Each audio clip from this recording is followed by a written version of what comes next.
Yes sir. आपने Saint Joseph Montessori school से पढ़ाई किया है। जी सर। इंटरमीडिएट आप साइंस साइड से रहे हैं। Yes sir. ये मॉन्टेसरी स्कूल क्या होता है? So Montessori is actually, in literal terms, it is related to small children. Somehow it has now been generalized to be a public school. So, अच्छा, public school क्या होता है? public schools are basically to distinguish schools which have been established by particular communities, for example, missionary schools or some uh, नहीं, charitable schools. So, public schools are therefore open to all of the children and all of the sections, and it can be established either by the government or by the private members. Minorities को अपने educational institutions बनाने का right constitution में कहाँ दिया गया है? Article 30. क्या कहता है आर्टिकल 30? So Article 30 is कि the linguistic and the religious institutions can have this right to form institutions of their own, and state cannot they have the अच्छा, right to छोड़िए, आप establish. ये बताइए, CAA को लेकर के पिछले सालों में भारत में अलग अलग जगहों पर बड़ा विरोध प्रदर्शन हुआ। आपको क्या लगता है, ये विरोध प्रदर्शन सही था, गलत था, या क्या वस्तु स्थिति है? आपकी क्या राय? Sir, definitely it was constitutionally wrong because there was various misinterpretations of this act. People were not aware of this act fully, and so some anti-social elements deliberately tried to mislead people, mislead some section of the community, and that is why it was a result of this misleading that this whole violent protest around the country happened. In true sense, the act was actually protecting the minorities of the neighboring countries, and it was also implementing the Nehru Liaquat Pact in reality. So after 60 years, this Nehru Liaquat Pact was actually truly implementing. तो आपको लगता है कि वो विरोध प्रदर्शन सही नहीं था? Definitely, sir, it was not wrong. It was not right. It was very much constitutionally as well as morally wrong. जब से वर्तमान सरकार भाजपा की प्रदेश में आई है, इन्होंने कई जनपदों का नाम बदल दिया है। इलाहाबाद को प्रयागराज कर दिया, फैज़ाबाद को अयोध्या कर दिया, दीनदयाल उपाध्याय नगर कर दिया। ये आपको लगता है उचित है? जगहों के नाम बदले जाना आपकी राय में सही है या गलत? प्रदेश सरकार के इस फैसले को आप किस नज़रिए से देखते हैं? So each and every government which comes in power has this right to do whatever they want in their administrative.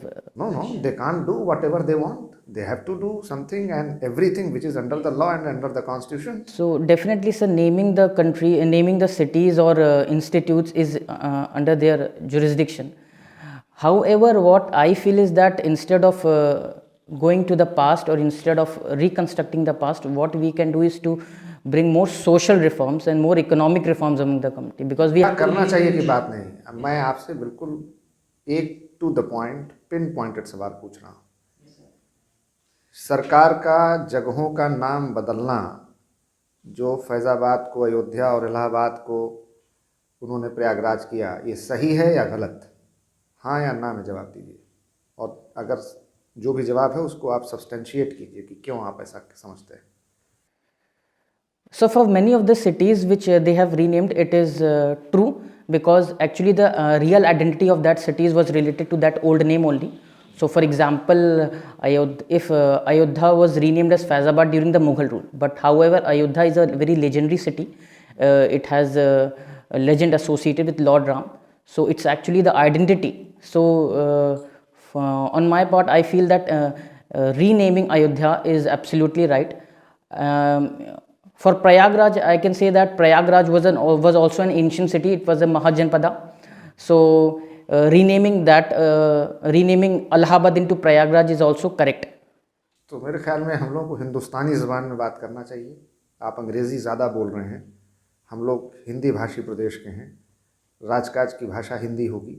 अगर आप डिप्टी कलेक्टर या राजकीय सेवा में आते हैं तो आपको हिंदी में ही बात करना और आदेश देना और निर्देश लेना पड़ेगा। जी सर। ठीक है ना? तो ये जो कल लाल किला पर किसानों के द्वारा प्रदर्शन किया गया, इसको आप किस दृष्टि से देखते हैं? सर जैसा मैंने कहा, जैसे सीए में मिसलीडिंग हुई थी, वैसे ही इस फार्म लॉज में भी मिसलीडिंग हुई है। कुछ एंटी सोशल एलिमेंट्स इसमें भी शामिल हैं, जिसके वजह से ना सही से प्रोविजंस फार्म लॉज के बताए गए हैं फार्मर्स को। थोड़ा बहुत जनरल, थोड़ा बहुत डिस्क्रिशनरी पावर है इसमें गवर्नमेंट को, जो कि मतलब मुझे लगता है ऐसा कि सुलझाई जा सकती है अगर फार्मर ग्रुप्स और गवर्नमेंट को बैठ के अगर एक कॉमन मिनिमम प्रोग्राम पे वो डिस्कस वो सहमति उनकी हो सके। जहाँ तक मुझे लगता है जो कल हुआ वो तो कॉन्स्टिट्यूशनली भी रॉन्ग है और मोरली भी, और किसान जो कि मतलब बैकबोन है हमारी कंट्री के, वो तो बिल्कुल इसमें शामिल नहीं है सर। सरकार कहती है सबका साथ, सबका विकास, सबका विश्वास। जी सर। लेकिन आम लोगों की अवधारणा ये है कि मौजूदा सरकार में माइनॉरिटीज़ के साथ डिस्क्रिमिनेशन हो रहा है, भेदभाव हो रहा है, और वो तमाम मजहबी मामलों में मदाखलात कर रहे हैं। मिसाल के तौर पर ट्रिपल तलाक का बिल लेकर आए, मिसाल के तौर पर सीए में ये एक वहम पैदा करने की लेकिन कामयाब कोशिश हुई कि इससे हमारे जो अक़लियतें हैं उनके कुछ हकूक़, शहरी हकूक़ छीन लिए जाएंगे। आपको क्या लगता है कि मौजूदा सरकार में हमारी अक़लियतों के साथ कुछ अलग तरीक़े का बर्ताव पेश किया जा रहा है? अगर ट्रिपल तलाक की बात है तो वो एक प्रोग्रेसिव लेजिस्लेशन था। कॉन्स्टिट्यूशन भी कहता है कि right to religion definitely right to equality will definitely surpass right to religion. तो ये विमेन इक्वालिटी की बात थी, तो ट्रिपल तलाक तो बिल्कुल ही प्रोग्रेसिव लेजिस्लेशन था। और सीए की जैसा मैंने बात कहा सर, वो तो मिसलीडिंग था। और जहाँ तक बात है डिस्क्रिमिनेशन की सर ये सबका साथ सबका विकास, जैसा कि प्राइम मिनिस्टर ने भी कहा है, तो बहुत ही प्रोग्रेसिव लेजिस्लेशंस लाए गए हैं। लेकिन सर जो डिस्क्रिमिनेटरी है वो कुछ अनटुवर्ड्स इंसिडेंट्स की वजह से हुआ है, जो कि इन द लॉन्गर रन सुलझाया जा सकता है, जिसके लिए बहुत ज़रूरी है कि एजुकेशनल रिफॉर्म्स आए मुस्लिम कम्युनिटी में। अच्छा, हमारे देश में यूनिफॉर्म सिविल कोड की भी बड़ी बहस चल रही है। जी सर। लेकिन हमारे देश का एक सेगमेंट है जो ये मानता है, और ख़ास तौर से माइनॉरिटीज़ ये मानती हैं कि यूनिफॉर्म सिविल कोड नहीं होना चाहिए। आपको क्या लगता है, यूनिफॉर्म सिविल कोड होना चाहिए कि नहीं होना चाहिए? सर लॉ कमीशन ने भी कहा है कि इस टाइम पे ना ही ये डिज़ायरेबल है और ना ही मैंडेटरी। जैसे कि देख सकते हैं कि डाउरी प्रोहिबिशन एक्ट 1961 में लाया गया था, फिर भी अभी भी डाउरी चल रही है। तो what we need is change in social behaviour. हमें अपने सोशल बिहेवियर में चेंज लाना है। तो जिस दिन सोशल बिहेवियर में चेंज आ गया, उस दिन uniform civil code in reality implement होने के लायक हो जाएगा। अच्छा, अभी नहीं है, अभी वक्त नहीं आया है। अभी वक्त नहीं आया है। अच्छा, ठीक बात है। तो आपका ऑप्शनल सब्जेक्ट क्या है? एंथ्रोपोलॉजी। एंथ्रोपोलॉजी। एंथ्रोपोलॉजी में आपने एल्विन वॉरियर का नाम सुना है? वेरियर एल्विन, जी सर। तो वेरियर एल्विन का क्या योगदान है? सो वेरियर एल्विन का योगदान ट्राइबल इश्यूज़ पर रहा है, both pre independence and post independence. वो आइसोलेशन फेवर करते थे। इनिशियली उन्होंने आइसोलेशन ट्राइबल्स के लिए एक ऑप्शन कहा था। इनके प्रतिद्वंदी जीएस घुरे साहब थे, जो कि एक बहुत ही फेमस एंथ्रोपोलॉजिस्ट वो भी हैं। तो उनका मानना था कि Hindu backward tribals backward Hindus हैं और उनको मेन स्ट्रीम कर देना चाहिए हिंदू कम्युनिटी में। जबकि वेरियर एल्विन का कहना था कि ट्राइबल हैव अ डिस्टिंक्ट, उनकी अलग आइडेंटिटी है, उनकी अलग सोशियो इकोनॉमिक आइडेंटिटी है। तो उनके लिए स्पेशल ट्राइबल पार्क्स बनाए जाने चाहिए, जिनमें उनको आइसोलेशन पॉलिसी के तहत उनको अकेला रखे जा सके, ताकि उनकी ट्राइबल आइडेंटिटी। प्रोफेसर आंद्रे बेतिल का क्या कंट्रीब्यूशन? Sir pardon sir? टीके उमन एंड प्रोफेसर आंद्रे बेतिल। सर टीके उमन का मुझे नहीं पता, आंद्रे बेतिल का मुझे पता है। मैं क्या पता है? उनका भी सर योगदान इसमें रहा है, ट्राइब कास्ट कॉन्टिन्यूम में रहा है, कि उन्होंने बताया था कि कैसे ट्राइब्स कास्ट हिंदू से डिफरेंट हैं और कैसे ट्राइबल्स के लिए डिफरेंट पॉलिसीज़ लानी चाहिए मेन स्ट्रीम सोसाइटी से अलग, और उनका योगदान रूरल डेवलपमेंट में भी रहा है। आंद्रे बेतेल और रजनी कोठारी दोनों ने कहा था कि जब तक पॉलिटिसाइजेशन ऑफ कास्ट चलता रहेगा तब तक इंडिया में कास्ट सिस्टम बना रहेगा। आप लखनऊ के रहने वाले हैं? जी सर। तो लखनऊ की गंगा जमुनी तहजीब बड़ी मशहूर है। जी सर। ये गंगा जमुनी तहजीब क्या होती है? यहाँ तो ना गंगा है ना यमुना है, यहाँ तो गोमती हैं, तो फिर ये गंगा जमुनी तहजीब का क्या मतलब है? सर गंगा जमुनी तहजीब का मतलब मुझे एग्जैक्ट तो नहीं पता, लेकिन मैं ट्राई कर सकता हूँ सर। बताइए। Sir I think Ganga Jamuni तहजीब का relation fusion of Hindu Muslim culture से रिलेटेड है, एंशियंट और मिडिवल कल्चर का फ्यूजन हो, तो इससे गंगा जमुनी तहजीब बोलते हैं। ये नाम लेकिन गंगा जमुनी तहजीब का क्यों पड़ा? सर नहीं पता सर। नहीं पता। जी सर। सर इस्लाम में 72 फ़िरक़े हैं, सुना है आपने इसके बारे में? नहीं सर। नहीं। सर मैं शुरुआत से ही मुझे मेरे फादर ने बहुत ही मतलब एजुकेशनल मतलब मॉडर्न एजुकेशन की तरफ ही मतलब रखा है, तो अभी तक मैं कुछ थियोलॉजिकल डॉक्ट्रिन्स नहीं पढ़ पाया हूँ। नहीं, लेकिन ज़रूर पढ़ना चाहिए। बिल्कुल सर। क्योंकि कुरान हो या कोई भी मज़हब हो, हमें जब उनके बारे में सही जानकारी होती है तो हम अपना एक सही नज़रिया डेवलप कर पाते हैं, वरना आमतौर पर गलत जानकारी की वजह से हमारा सोच भी नज़रिया भी गलत हो जाता है। ठीक है ना? ठीक, आपका बहुत अच्छा रहा। मैं सर से कहूँगा आपसे सवाल पूछें। भाई जो यहाँ का अल्पसंख्यक कल्याण विभाग है उत्तर प्रदेश शासन का, जी सर, उसने अल्पसंख्यकों के कल्याण की कौन कौन सी योजनाएं क्रियान्वित की हैं? उत्तर प्रदेश अल्पसंख्यक विभाग सर मुझे ऐसे एग्जैक्ट नहीं पता सर, मुझे केंद्र सरकार का पता है सर। केंद्र का ही बताओ। केंद्र सरकार ने 2013-14 के समय रोशनी स्कीम निकाली थी, नई मंजिल निकाली थी विमेन माइनॉरिटी विमेंस के लिए। फिर प्रधानमंत्री जन विकास कार्यक्रम है जिसमें माइनॉरिटी डिस्ट्रिक्ट्स जो कि बैकवर्ड हैं उनके सोशो इकोनॉमिक वेलफेयर के लिए ये स्कीम निकाली गई थी, प्रधानमंत्री जन विकास कार्यक्रम। हुनर हाट बनाए गए थे ताकि जो माइनॉरिटी स्किल डेवलपमेंट हो सके और उनके हैंडीक्राफ्ट्स को और प्रमोट किया जा सके नेशनल वर्ल्ड लेवल पे।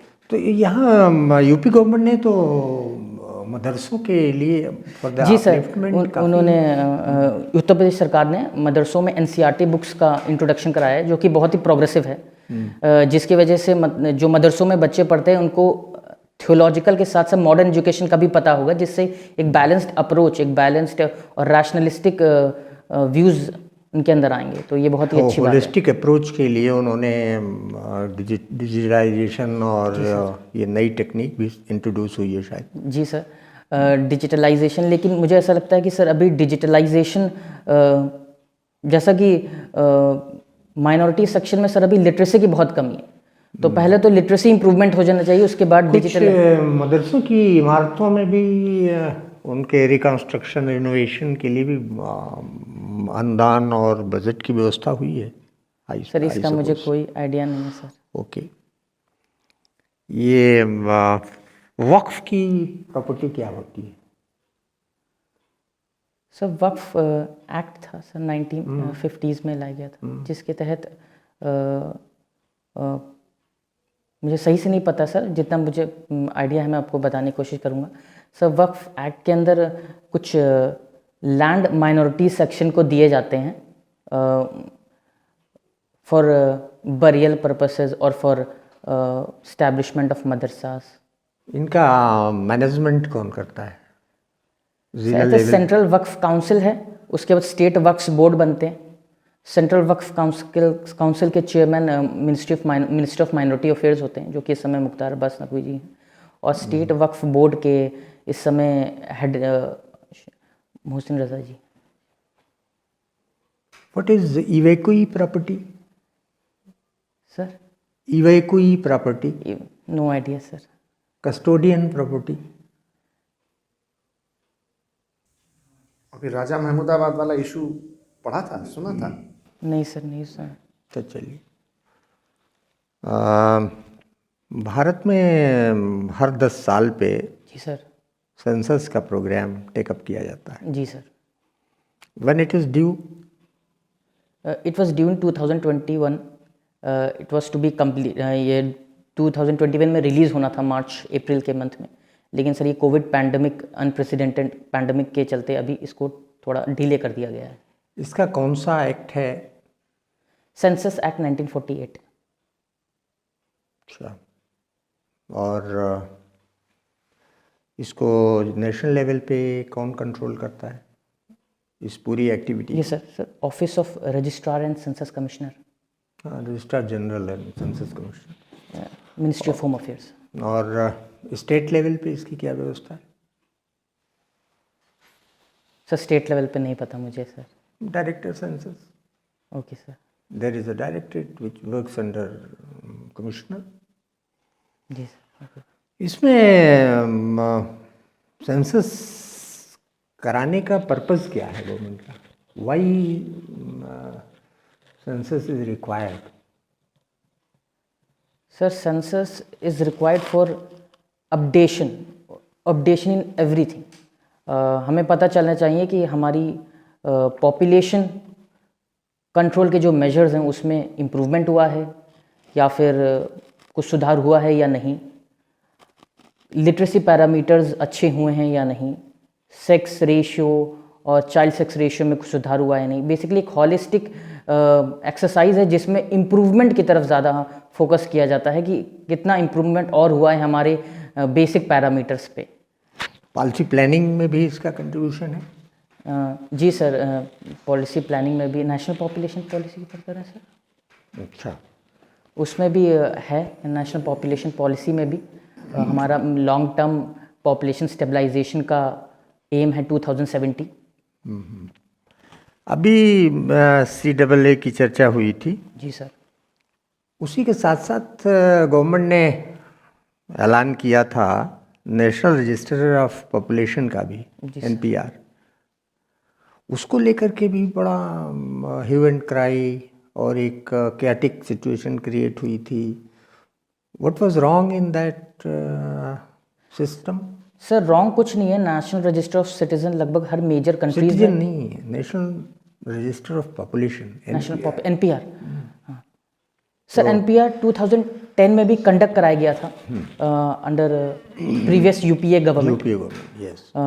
उसमें कुछ पैरामीटर्स थे जिसमें पूछा गया था कि जो पर्टिकुलर इंडिविजुअल है उनका रेसिडेंस, उनका डोमिसाइल, इसमें इस बार थोड़ा कुछ पैरामीटर्स का एडिशन हुआ है जिसमें डोमिसाइल पेरेंट्स की भी मांगी गई है, पेरेंट्स का रेसिडेंस एक्सेट्रा। तो जिससे अगेन सर मैं यही कहूँगा इसमें भी मिसलीडिंग हुई थी। अगर गवर्नमेंट नहीं, यहाँ तक तो सही है भाई, आप अपना अगर दे रहे हैं डोमिसाइल प्लेस ऑफ बर्थ तो पेरेंट्स का भी दे सकते हैं, क्योंकि इसके ऊपर एक चीज़ और इसमें और राइट कर रही थी कि उसका प्रूफ देना पड़ेगा आपको। जी सर, प्रूफ देना पड़ेगा। प्रॉब्लम वहाँ से जनरेट हुई। UPA का जो फॉर्मेट था उसमें ये सब चीज़ें नहीं थी, इस फॉर्मेट में ये 2-3 एडिशनल पॉइंट हो गए। सर मुझे लगता है प्रूफ तो बिल्कुल देना चाहिए। अगर हम इंडिया के सिटीज़न हैं तो हमें बताना पड़ेगा गवर्नमेंट को कि नहीं, अपना प्रूफ तो आप दे सकते हैं, वालिदान के proof are they preserved with you? Will it be so easy? Sir government ने बाद में ये भी कह दिया था कि अगर है तो बहुत अच्छा, और अगर किसी तरह अगर नहीं मिल पा रहे वो रिकॉर्ड्स तो उसके बाद but some doubt was created no? ये सर डाउट क्रिएट हुआ था, लेकिन फिर गवर्नमेंट ने फाइनली क्लैरिफाई भी कर चलिए, दिया अब था। इसका मौजूदा स्टेटस क्या है? What decision government has taken? Government has now taken sir कि जो इंडिविजुअल है उसका डोमिसाइल रिक्वायरमेंट मैंडेटरी है। अगर पेरेंट्स का है तो दे विल चेक इट, अगर नहीं है तो टाइम दिया जाएगा उसको, मतलब आइडेंटिफाई करने में या फिर आगे। हैव यू, आपने PIL के बारे में सुना है? Ji sir, public interest litigation sir. तो बाकी लिटिगेशन से ये कैसे अलग है? Sir public interest litigations is a form of judicial activism. ये जुडिशियल एक्टिविज्म की वजह से पॉपुलराइज हुआ ये टर्म 1980s में, जब जस्टिस पीएन भगवती ने ये स्टार्ट किया था। पब्लिक इंटरेस्ट लिटिगेशन में लोकई स्टैंडी को हटा दिया गया था, जिसके वजह से अगर कोई सफ़रर है जो खुद नहीं अप्रोच कर पा रहा सुप्रीम कोर्ट या जुडिशरी को या हाई कोर्ट्स को, तो कोई और विजिलेंट सिटीज़न इंडिया का वो अप्रोच कर सकता है फंडामेंटल राइट्स इन्फोर्समेंट के लिए उस सफ़रर के। इसमें कुछ छूट भी दी गई है और लिटिगेशन के मुकाबले at the level of high court? Sir ये नहीं पता मुझे। अच्छा, इसमें काफ़ी स्टाम्प में छूट है 50 rupees only okay sir. As against per respondent. अगर पिटिशनर ने 3 रिस्पोंडेंट बना रखे हैं तो ओनली 150 रुपये की कोर्ट फीस देना पड़ेगा, बाकी में ये सब व्यवस्था नहीं है। Okay sir, thank you. Police commissionerate system सुना होगा आपने? जी सर, हाल फिलहाल में लखनऊ और नोएडा में अभी इस्टेब्लिश किया गया है। तो इसमें क्या नई चीज़ आ जाती है? सर नॉर्मल एसपी और डीएम सिस्टम में ये होता है कि कोई लॉ एंड ऑर्डर सिचुएशन को हैंडल करने के लिए पहले एसपी को डीएम का सब परमिशन लेनी पड़ती थी। पुलिस कमिश्नरेट सिस्टम में सिटी के कमिश्नर के पास लॉ एंड ऑर्डर मेंटेन करने के लिए फुल पावर होगी। तो इसमें डिस्ट्रिक्ट मजिस्ट्रेट सिर्फ रेवेन्यू कलेक्शन का उनको ज़िम्मा सौंपा जाता है, बाकी लॉ एंड ऑर्डर का जो जितना भी फंक्शन होता है वो पुलिस कमिश्नर, सिटी के पुलिस कमिश्नर के अंडर हो जाता है। नहीं, is it confined to land order only या और भी जो पेटी ऑफेंसेस हैं ये सर सबके लिए वो भी ट्रांसफ़र हो जाते हैं ना? जी सर, सब कुछ जाता है। Mainly sir actually law and order का इसमें था कि एसपी को पहले परमिशन लेनी पड़ती है डीएम। नहीं, इसके अलावा और क्या चीज़ें हैं जो मौजूदा डिस्ट्रिक्ट एडमिनिस्ट्रेशन वाला सिस्टम है उससे शिफ्ट हो जाती हैं कमिश्नरेट को? कोई जानकारी है आपको? सर और तो इसमें अभी मुझे इतना ही पता था सर। अच्छा, चलिए फिर बाद में अभी ब्रीफिंग में बता देंगे आप। जी सर। हमारे जनवरी में कई सारे दिवस मनाए गए हैं। अगर हम 26 जनवरी से बात घर को जाए तो कुछ जानकारी दे सकते हैं आप, वो कौन कौन से थे? मैम 24 जनवरी को यूपी दिवस था। 12 जनवरी को नेशनल यूथ डे था। 12 जनवरी को नेशनल यूथ डे था। क्यों मना रहे थे हम यूथ डे? स्वामी विवेकानंद की बर्थ एनिवर्सरी थी, तो Swami Vivekananda was very much an inspirational figure थे वो यूथ के लिए। वो डिवोशन टू ड्यूटी को प्रिस्क्राइब करते थे और वो इंस्पायर करते थे यूथ को टुवर्ड्स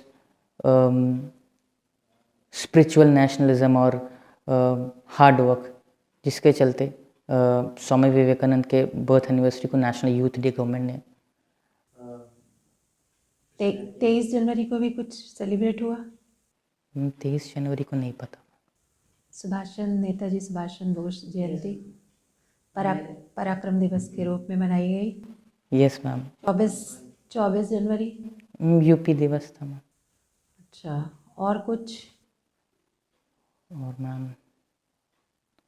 मैम याद नहीं आ रहा मैम, एक्चुअली मेरे एग्ज़ाम्स थे मैम। अच्छा चलिए कोई बात नहीं। 26 जनवरी को ही क्यों मनाते हैं हम? गणतंत्र दिवस 26 जनवरी को ही क्यों मनाया जाता है? मैम 26 जनवरी का इम्पोर्टेंस हिस्टोरिक इम्पोर्टेंस है। सबसे पहले 26 जनवरी 1930 को जवाहरलाल नेहरू ने ट्राइफेगर होइस्ट करके पूर्ण स्वराज उस दिन घोषित किया था। आफ्टर इंडिपेंडेंस भी इस डे को इसीलिए इम्पोर्टेंस दी गई। कॉन्स्टिट्यूशन हमारा 26 नवंबर 1949 को तैयार हो गया था, लेकिन फिर भी 26 जनवरी को मार्क करने के लिए 26 जनवरी 1950 को रिपब्लिक इन्फोर्स किया गया था। अच्छा, ये प्रवासी भारतीय दिवस उत्तर प्रदेश में कब और कहाँ मनाया गया था? हम 10 जनवरी 2019 को शायद मनाया 9 जनवरी 2019 को इलाहाबाद में। नहीं, नहीं, वाराणसी में। और उस बार 9 जनवरी की जगह 23 से 25 जनवरी 2019 हुआ था, कुंभ की वजह से। इलाहाबाद में कुंभ था, कुंभ की वजह से वो 23 से 25 जनवरी के बीच में मनाया गया था। अच्छा, गणतंत्र दिवस के बाद हम लोग 2 दिन बाद बीटिंग रिट्रीट करते हैं, क्यों करते हैं? मैम नहीं पता मैम। अच्छा, ये जो अभी कोरोना की वैक्सीन्स आई हैं, कौन कौन सी आई हैं? मैम कोवैक्सीन आई है और कोविशील्ड। क्या फ़र्क है दोनों में? नेशनल और इंटरनेशनल का फर्क मैम, कोवैक्सीन नेशनल वैक्सीन है और कोविशील्ड ऑक्सफोर्ड यूनिवर्सिटी की मैंडेटेड। अच्छा अच्छा, ठीक। ये आयुष्मान भारत योजना के बारे में कुछ जानते हैं? मैम आयुष्मान भारत योजना एक हॉलिस्टिक हेल्थ अप्रोच है जिसमें तो बहुत सारे कंपोनेंट्स हैं। पहले हेल्थ एंड वेलनेस सेंटर्स हैं। प्राइमरी हेल्थ सेंटर्स को प्राइम मिनिस्टर ने हेल्थ एंड वेलनेस सेंटर्स में कन्वर्ट करने का, जिसमें सिर्फ क्यूरेटिव हेल्थ केयर ना हो, प्रिवेंटिव और प्रमोटिव भी हो। तो हेल्थ एंड वेलनेस सेंटर्स में preventive, promotive and curative health care भी होगी। और इसमें प्रधानमंत्री जन आरोग्य योजना है जो कि हेल्थ इंश्योरेंस स्कीम है, semi universal health insurance scheme है। इसमें 10 करोड़ हाउस होल्ड्स यानी कि 50 करोड़ पॉपुलेशन इसमें कवर हो जाएगी। 5 लाख का इंश्योरेंस मिलेगा फॉर सेकेंडरी और टर्शरी डिसीजेस। अच्छा, ये और आत्मनिर्भर भारत योजना क्या है? मैम आत्मनिर्भर Bharat focus is on indigenous production, self reliance, यानी कि सेल्फ रिलायंस हर इंडस्ट्रियल और सर्विस सेक्टर में, स्पेशली टेक्नोलॉजिकल इनोवेशन में। एज प्राइम मिनिस्टर सेड कि ये ग्लोबलाइजेशन सेंट्रिक भी होगा और ग्लोबल वैल्यू चेन्स इस्टेब्लिश करने में काफ़ी मददगार साबित होगा। अच्छा, आत्मनिर्भर भारत योजना में जो अभी ODOP स्कीम आई है, उसमें लखनऊ का कौन सा प्रोडक्ट लॉन्च हुआ है? Ma'am chicken.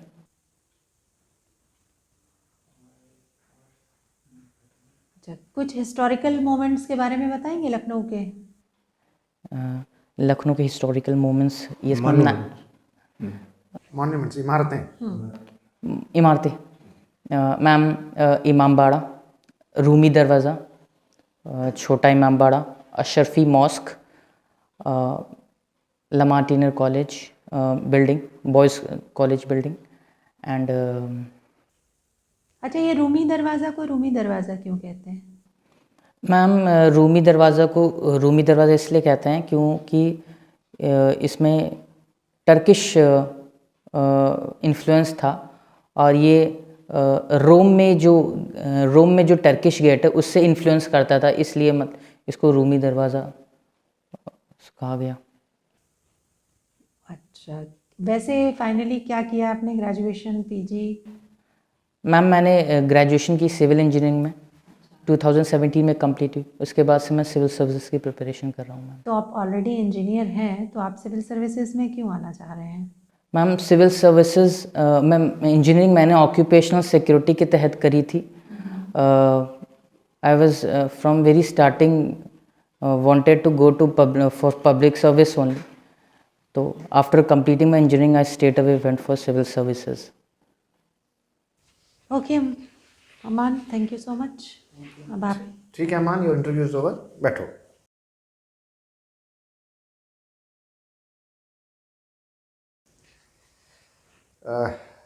You are very composed. Your presentation is very good. Your communication is up to the mark, and most of the questions you answered quite well. अगर board members को ये पता चलता है कि आप माइनॉरिटी से हैं, तो ये उम्मीद की जाती है आपसे कि माइनॉरिटी से जुड़े हुए मुद्दों पर आपकी एक समझ होगी और उसको वो जानना चाहेंगे। इसलिए मैंने आपसे ज़्यादातर सवाल माइनॉरिटी से जुड़े पूछे। तो आप थोड़ा सा इसको अच्छे से तैयार कर लीजिए, ठीक है सर क्या क्या कर सकते हैं इसमें सर? जैसे कि यूपी गवर्नमेंट की वेबसाइट पर जाइए, भारत सरकार की वेबसाइट पर जाइए, अल्पसंख्यक कल्याण मंत्रालय की वेबसाइट पर जाइए, वहाँ पर देख लीजिए कौन कौन सी रिसेंट स्कीम्स चल रही हैं, ठीक है, कौन से हमारे अल्पसंख्यक कल्याण मंत्री हैं। वक्फ के बारे में जो आपने बताया वो सही नहीं था, है ना। वक्फ और औकाफ फिर बात आएगी, तो ये वक्फ बोर्ड और औकाफ की जो ट्रस्ट है, ये क्या प्रॉपर्टीज़ होती हैं। और चूँकि इधर राजा महमूदाबाद की तमाम प्रॉपर्टीज़ को लेकर के बहुत लिटिगेशन चला, सुप्रीम कोर्ट, हाई कोर्ट, सब जगह, और फिर उसमें फ़ैसला आया। उसी में evacuee property, custodian property, enemy property, ये 3 अलग अलग तरीके की प्रॉपर्टीज़ हैं। तो ज़रूरी नहीं है पूछा जाए, लेकिन अगर पूछ लिया जाए तो आपको ये जवाब देना चाहिए। ठीक है, सर रीनेमिंग ऑफ सिटीज़ का बेस्ट आंसर क्या होगा सर, जैसे आपने ठीक है, आपको सपोर्ट ही करना है। गवर्नमेंट के किसी भी एक्शन को हमें क्रिटिसाइज़ करना ही नहीं है, चाहे हमारी मुख्तलिफ राय कुछ हो। जी सर। ठीक है, जी सर। आपको इस बात का ध्यान रखना है, गवर्नमेंट ने कोई कानून बना दिया है, कोई एक्ट पास किया है, कोई शहर का नाम बदला है, कोई पॉलिसी बनाई है, तो हम गवर्नमेंट सर्वेंट होने जा रहे हैं और हम ही गवर्नमेंट को क्रिटिसाइज़ करेंगे तो कमीशन हमको क्यों लेगा। जी सर। तो अगर हम गवर्नमेंट सर्विस में जाना चाहते हैं तो हमें गवर्नमेंट को सपोर्ट ही करना है। तो बिल्कुल आंसर बिल्कुल ठीक है कि नाम सिर्फ एक जगह या व्यक्ति का नाम नहीं होता है, उसकी सांस्कृतिक ऐतिहासिक विरासत का भी प्रतीक होता है। और इसलिए वर्तमान सरकार ने उस सांस्कृतिक ऐतिहासिक विरासत को पुनर्स्थापित करने का, रेस्टोरेशन का काम किया है, इसलिए बिल्कुल ठीक है। ठीक है, और CAA को भी लेकर के यही हमको कहना है कि गवर्नमेंट का बिल्कुल सही था उसका आंसर। हाँ, और ये सारी चीज़ें सही हैं। सर एक और पूछना था सर, जैसे मुझे हिंदी थोड़ा प्रॉब्लम होती है कठिन शब्द बोलने में, तो अगर इंग्लिश में स्टार्ट करूँ तो वो बोलेंगे जैसे टोक देंगे। टोक देंगे। अगर आप लगातार अंग्रेज़ी बोलते रहेंगे तो वो कह देंगे अरे भाई आप तो बड़े अंग्रेज़ी दाँ हैं, हमारे यहाँ तो गरीब है, किसान है, मज़दूर है, आपको तो उनके बीच काम करना है, उनकी समस्याएं सुननी है, वो तो आपसे बात ही नहीं कर पाएंगे, वो तो कहेंगे बड़े अंग्रेज़ साहब आ गए, तो भाई हिंदी में हमको काम करना है, बोलिए। तो कोशिश करो कि ज़्यादा से ज़्यादा आम बोलचाल की हिंदी में बोलो, उसमें कुछ अंग्रेज़ी के वर्ड्स आ जाएँ तो कोई बात नहीं, लेकिन पूरा का पूरा अंग्रेज़ी में ना बोलें जब तक कि कोई बोर्ड मेंबर ही आपसे अंग्रेज़ी में सवाल ना करे। ठीक सर।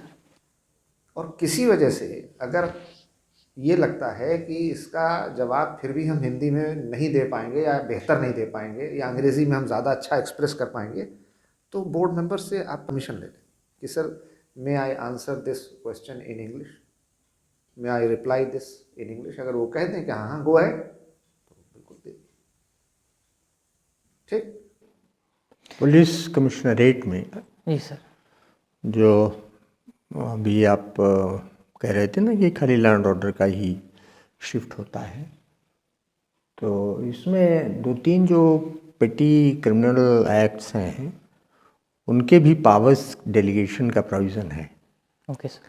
पहले तो CRPC से 144 गया तो लैंड ऑर्डर का उनको मिल गया। जी सर। इसमें 2 सेक्शंस और हैं, 133 और 145, जो प्रिवेंटिव सेक्शंस हैं, इनको पढ़ लेना। इनमें भी लड़ाई झगड़े का हमेशा अंदेशा होता है, कहीं रास्ते को लेके, कहीं ज़मीन को लेके, कहीं किसी के पोजीशन को लेकर के। Okay sir. तो चूंकि ये भी सब लैंड ऑर्डर जुड़ा, इसलिए नॉर्मली ये भी शिफ्ट कर दिया जाता है कमिश्नरेट को।